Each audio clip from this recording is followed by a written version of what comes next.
welcome back to the channel. My name is Matt, and this is the amazing Rosie Bans. Rosie Bans. Rosie Bans actually is in charge of all social media here at Dream Machine, so all the amazing stuff that you're watching right now, so thanks to this one right here.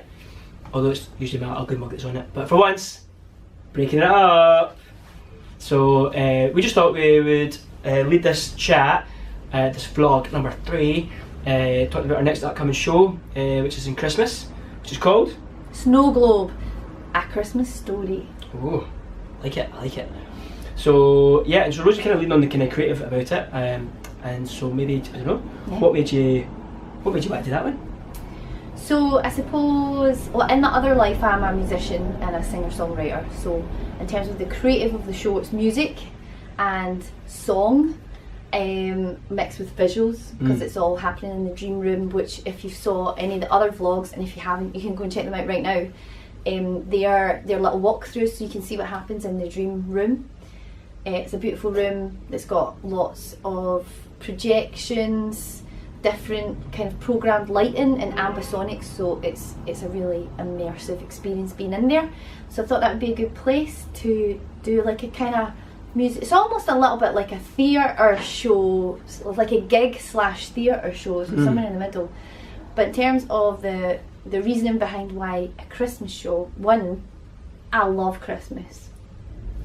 Everybody, like, you get the bah humbug straight away. It's almost like trendy to hate Christmas, but I love Christmas, and I've always loved it, even when I was small. Even when I was small. But my mum really loved Christmas. My dad's really into Christmas. My whole family really into Christmas. And my mum would always go big on the food. My house was like the family centre, so everyone would come to my house, and it was just such an exciting time for me when I was small. We would always go out and get like Christmas clothes, right? So I don't mean like dressed up like a snowman, but just like sparkly tights, you know, Right. for Christmas Day. Yeah. And then you'd wear them for the rest of winter and stuff. But it was like a little ritual. In fact, that's exactly what it was. It was like a family ritual. So for me, I've never really seen it as much of a stressful time, but I'm so aware of how stressful it is for people, and that not everyone has had that experience, and that experience isn't necessarily something that should be what people are aiming to have either. Does that make sense? Like because whatever stage you're at in your life at Christmas time, everyone around you kidding on their cheery doesn't help. No. So the show is about being honest. The show is about mental health and the struggles that people have with their mental health at Christmas time specifically, and particularly when there's children involved and there's families. It's about loneliness, and it's about, I suppose, a lack of connection in one's life, but that somehow is magnified a lot at Christmas time because of this. You've got to be cheery, you've got to have money and spend it all on your children, otherwise you're a bad parent, or, you know, all these other things that are put on people. So yeah, my experience of Christmas is nice. The show is not happy, cheery the whole time. It's got really nice, beautiful elements of love and connection, but it's mainly about the struggles of a specific character at Christmas time, and they're harsh struggles. They're not just Christmas struggles, but Christmas time is like this incubator in which they Massively. live. I suppose for me, Christmas isn't. It's not that I dislike Christmas, although I overtly maybe sometimes do say I do. I think it's the hypocrisy and the overt consumerism of Christmas, isn't it? I remember one year, was it last year? Maybe 2 years ago. I was at a party on Christmas Eve in the art school. It was really good. Put on one of my mates, loads of bands, loads of good people. Nothing overtly consumeristic about it. You know, everyone's having a good time with friends. Fantastic, good times.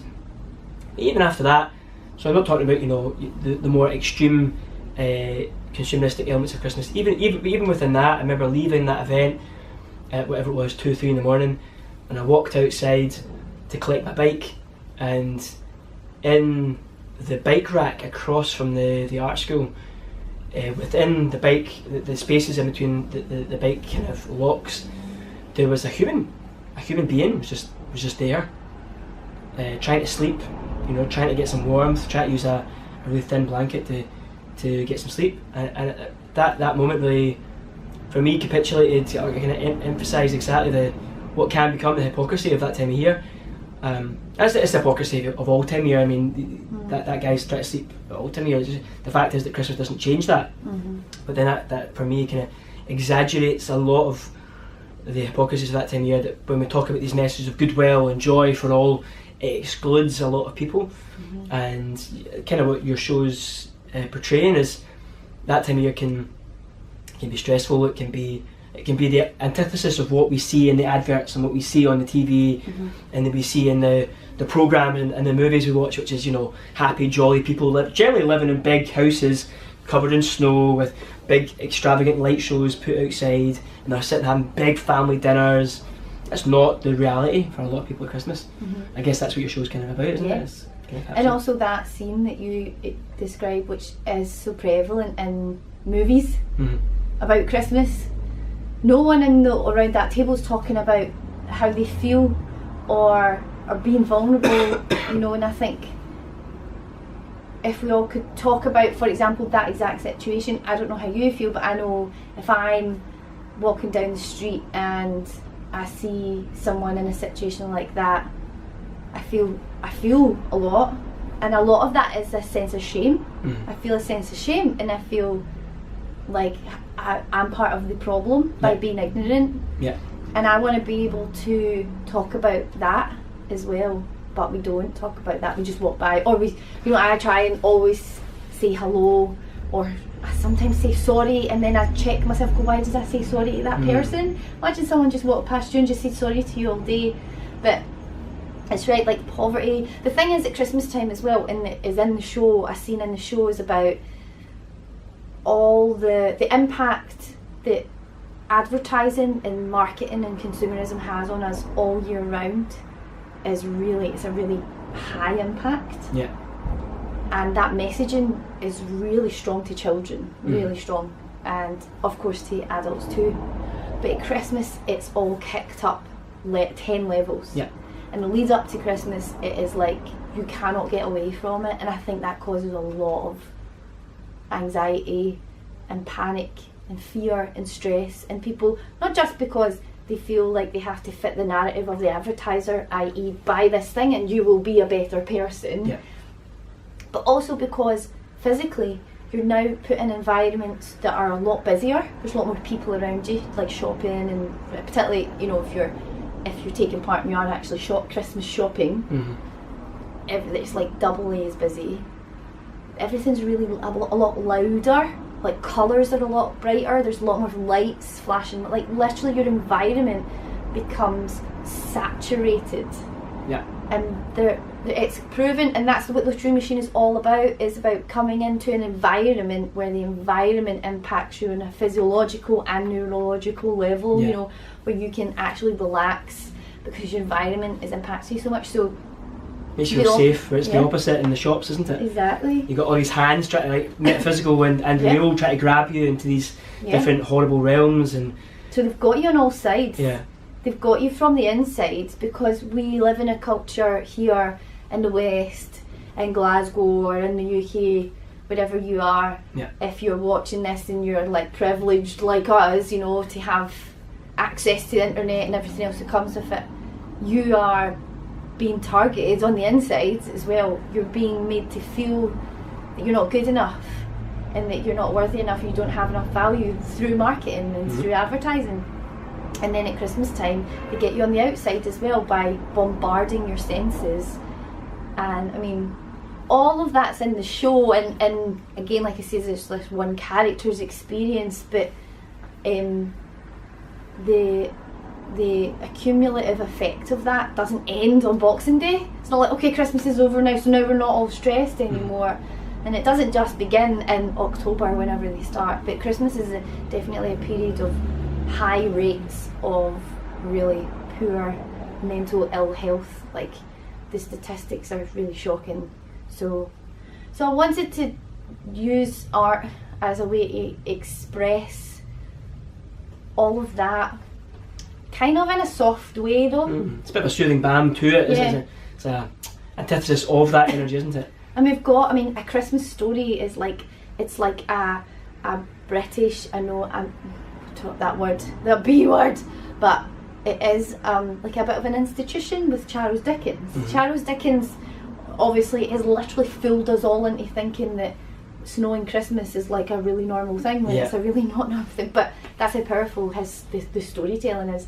But like, having story time at Christmas time is a traditional thing, so we wanted something that was a story, and I think the dream room being a place where your environment is there to soothe you is also a good place to tell that story. While at the same time reflecting some of the angst that's going on outside. Yeah, through the environment. Yeah. So that's So it's got a happy ending?